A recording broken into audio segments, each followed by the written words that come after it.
Hello, good evening everyone. मैं doctor Swati Sharma English सूत्रा में आप सभी का स्वागत करती हूँ। कैसे हैं आप सभी?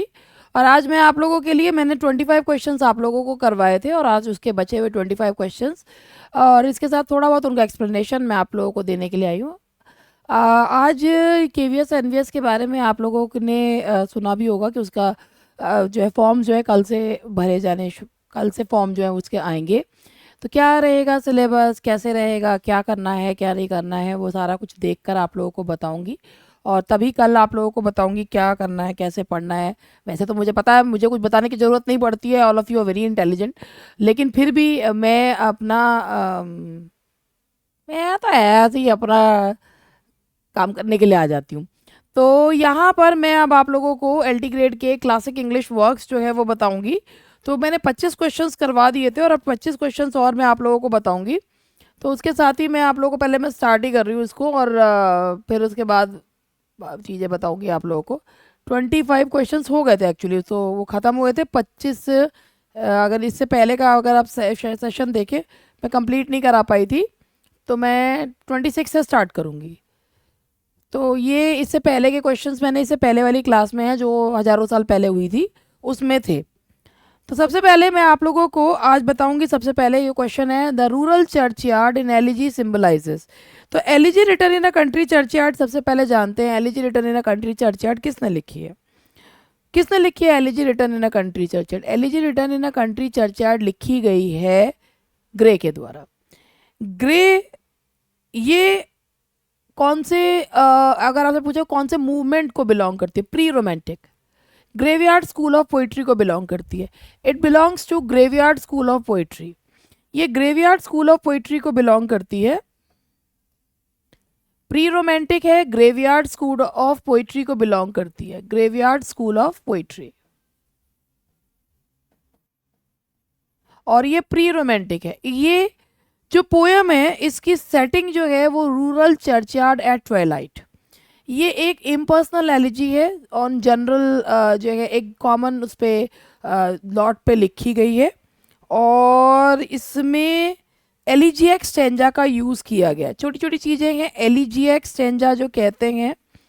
एलिजिएक यानी जो एलिजी लिखने के लिए यूज़ किया जाता है एलिजिएक स्टेंजा, और ये होता है A B C B, A B C B या A B A B A B A B A B A B A B जो है वो एलिजी एक्सटेंजा में लिखी गई है। तो ग्रेवयार्ड स्कूल ऑफ पोइट्री और रूरल चर्चयार्ड एलिजी में क्या सिंबलाइज करता है? Mortality and equality. चाहे कोई इंसान कितना भी अमीर हो, कितना भी बड़ा हो, अंततः उसे आना कहाँ पड़ता है? चर्चयार्ड में आना पड़ता है। और चर्चयार्ड जो है यानी कि मृत्यु हर एक किसी की होती है, तो death equals all. Sir Roger at home shows that sir Roger servant. सबसे पहले सर रोजर एट होम के बारे में जान लेते हैं, इनके बारे में ही बताती हूँ चलूँ। सर रोजर एट होम ये लिखा है एडिसन के द्वारा। जोसेफ एडिसन का वर्क है, जोसेफ एडिसन, और ये नियो क्लासिकल एज में लिखा गया है, ये आपको जरूर पता होना चाहिए। स्पेक्टेटर ये लिया गया है द स्पेक्टेटर से द स्पेक्टेटर से ये लिया गया है,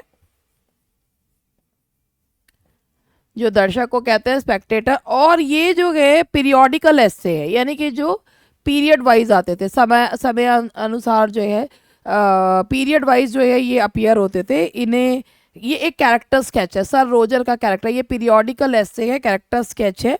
ऑगस्टन ये कौन सी एज को बिलोंग करता है? ऑगस्टन एज या 18th सेंचुरी। ऑगस्टन एज या 18th सेंचुरी को ये बिलोंग करता है।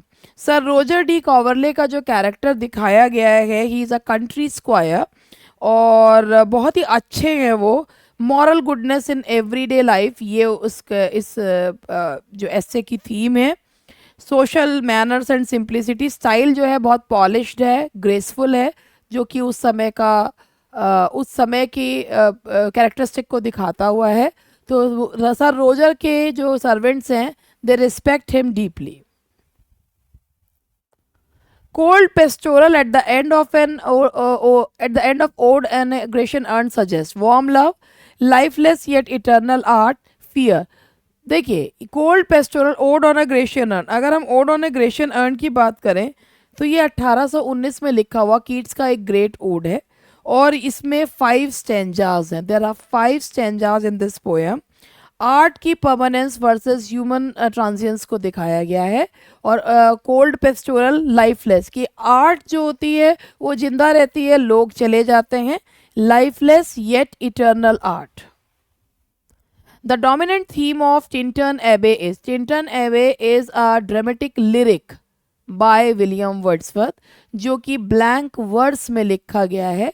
और टिंटन एबे ड्रामेटिक लिरिक इसलिए है because in it the poet speaks about his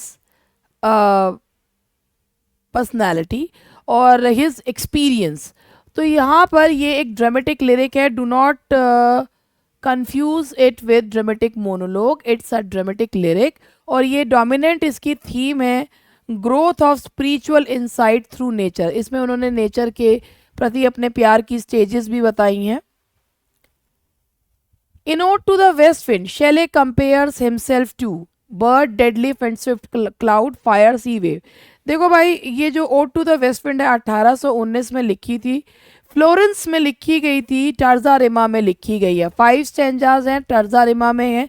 3-3 lines के इंटरलॉक्ड जो हैं वो स्टेंजाज होते हैं. और इसमें शैले ने कंपेयर करा है dead leaf and swift cloud से.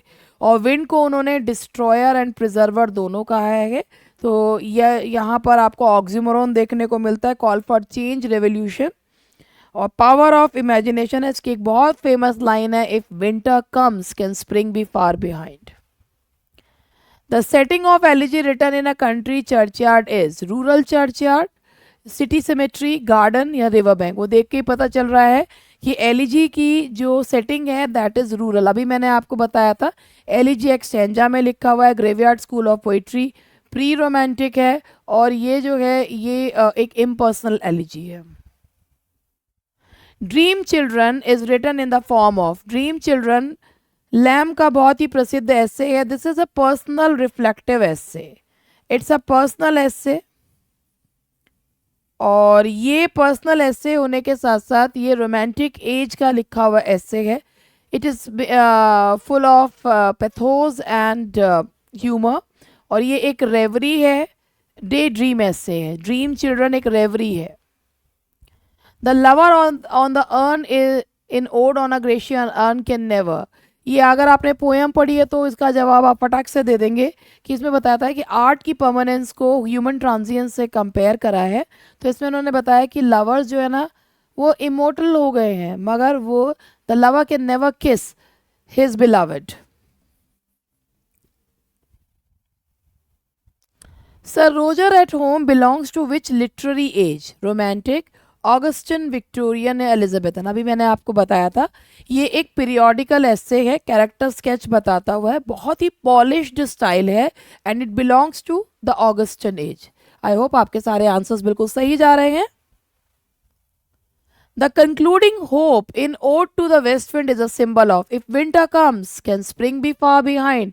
तो उसकी जो थीम है that is renewal and revolution. जब पुराना जाएगा तभी तो नया आएगा.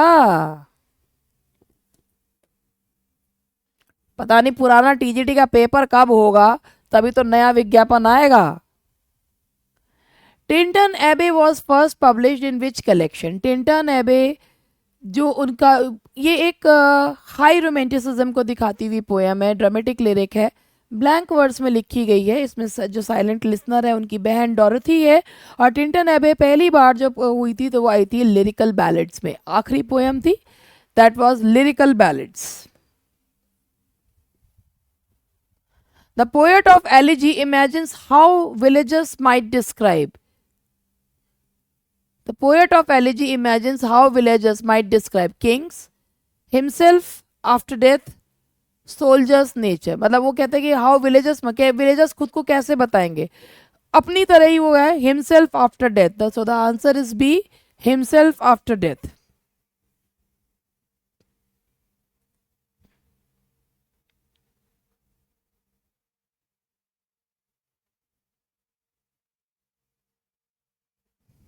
Now the next question is the ode on a Grecian urn contrast truth and lies, art's permanence and life's transience, youth and age. आपको अभी मैंने बताया था कि जो भी अर्न पर बनी हुई कलाकृतियां हैं, whatever be on the urn, जो भी उस पे कार्व करा गया, whatever carvings are on the urn, those carvings are immortal but human beings are mortal. तो art's permanence versus life transience. Nature never did betray the heart that loved her comes from. तो ये किसने कहा है? ये कहा है Tintern एबे में कि जब जो दिल नेचर से प्यार करता है वो नेचर उसे कभी भी धोखा नहीं देती.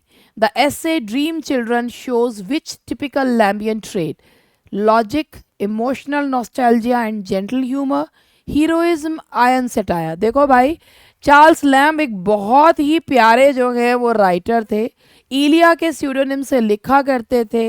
ही was a bachelor throughout his life and because of his sister he couldn't get married. तो उन्होंने जो है but he used to imagine about his imaginary family. तो भाई उसमें उन्होंने दो बच्चों के बारे में बताया है.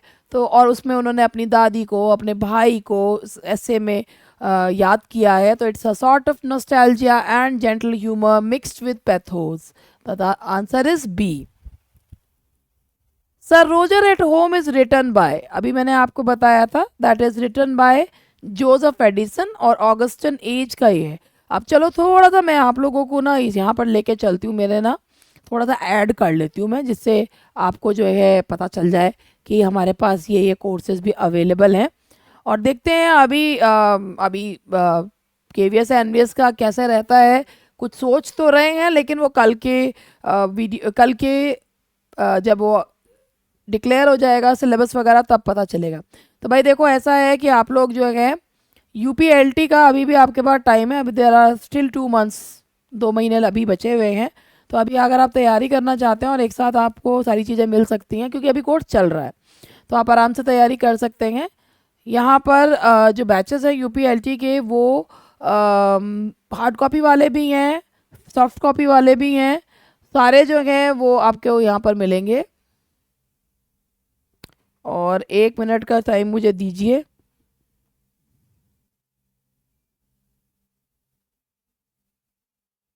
मैंने करा क्या है ये मुझे खुद नहीं समझ में आ रहा.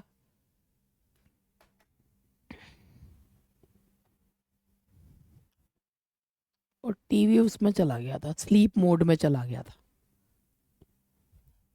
तो ये वाला है. इसके साथ ही आपको यहाँ पर ये मैंने बता दिया आपको करना क्या है. इंग्लिश सूत्रा का ऐप डाउनलोड करना है. उसके बाद अगर डाउनलोड किया हुआ है तो स्टोर में जाकर देख सकते हैं. और अभी जो हमारा बिल्कुल लेटेस्ट बैच है दैट इज़ DSSB का बैच है. इसमें नोट्स जो है स्टूडेंट्स के पास पहुँचने शुरू हो गए. हार्ड कॉपी नोट्स मिलते हैं. लिटरेचर का बैच है, शाम को 7:30 से क्लास चलती है. लाइव क्लासेस चल रही हैं. जो DSSB का नया सिलेबस है उसके अकॉर्डिंग पढ़ाया जा रहा है. और एक चीज़ ये है कि अगर आप लोग आप तैयारी कर रहे हैं, अगर आप सोच रहे हैं कि भाई हमें लिखना आना चाहिए, हमें ये पता होना चाहिए कि किसी भी चीज़ की बैकग्राउंड क्या है, तो ऑब्वियसली अब सिर्फ और सिर्फ सतही तौर पे पढ़कर कुछ नहीं होगा.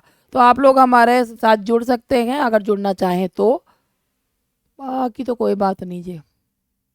चल अब मेरे क्वेश्चंस जो हैं वो चल रहे थे. Sir Roger at home is written by Joseph Addison. और अभी ode to the west wind consist of how many parts. Ode to the west wind अभी मैंने आपको बताया था कि ये 5 पार्ट्स में डिवाइडेड है. टर्जा रिमा में लिखी गई है, that is B. The epitaph in elegy reflects a warrior spirit, the poet spiritual humility, political satire, faith in power. तो जो एपिथैप है इसका एलिजी का, मैं आपको थोड़ा सा बता भी देती हूँ. एपिथैप जो है, एपिथैप होता है शिलालेख होता है. उसके बारे में मैं आपको थोड़ा सा बताना भी चाहूँगी, चाहे आप सुनना चाहो या ना सुनना चाहो, मगर मुझे बताना है तो बताना है बस.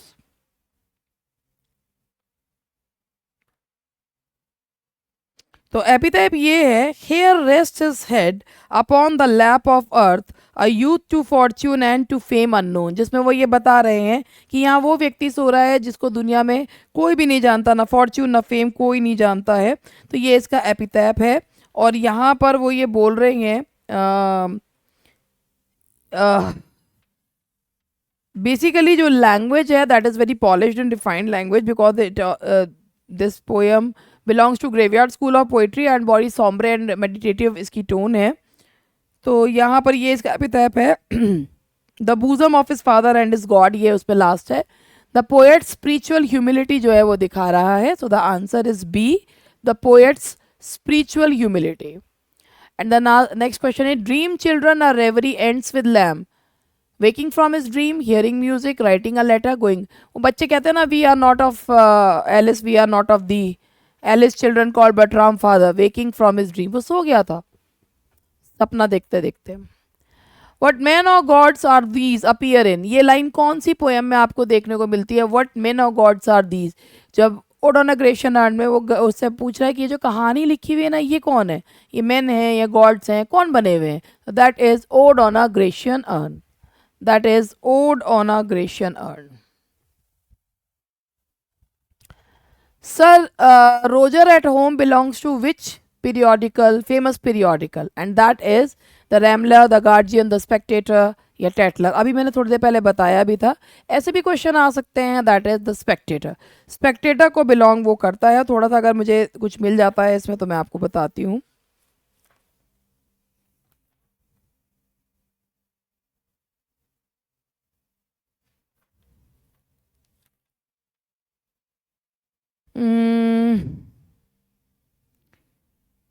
ये जो सर रोजर एट होम है, ये तो मैंने आपको बताया स्पेक्टेटर से लिया गया है।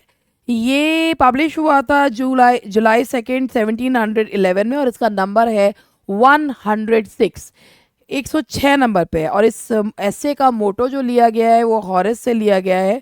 और here plenty's liberal horn shall pour of fruits for thee a copious share, तो ये लाइन यहाँ से ली गई है। तो ये है that is Spectator. Destroyer and preserver is an epithet for, ये जो एडजेक्टिव्स हैं ये किसके लिए यूज किए गए हैं? वेस्ट विंड के लिए। इसमें आपको ऑक्सीमोरन देखने को मिलता है, नया जाएगा तो पुराना आएगा। The churchyard in elegy symbolizes universality of death, मरना तो सभी को है, जो आया है वो जाएगा। Tinton Abbey celebrates childhood dreams, nature's moral and spiritual influence, love of art, national glory। तो टिंटन एबे सेलिब्रेट करती है nature's moral and spiritual influence. Sylvan historian is an example of simile personification alliteration. Sylvan historian किसे कहा गया है? Earn को। तो earn को ह्यूमन एट्रीब्यूट्स दिए गए, तो that is personification. So here I rest, बहुत छोटा सा सेशन है, ओनली 18 मिनट्स का सेशन है। और इससे पहले का जो 25 क्वेश्चंस हैं वो आपको इससे पहले वाले उसमें मिल जाएंगे, और 25 क्वेश्चंस मैंने आप करवाए हैं। That's all for today, bye bye, take care.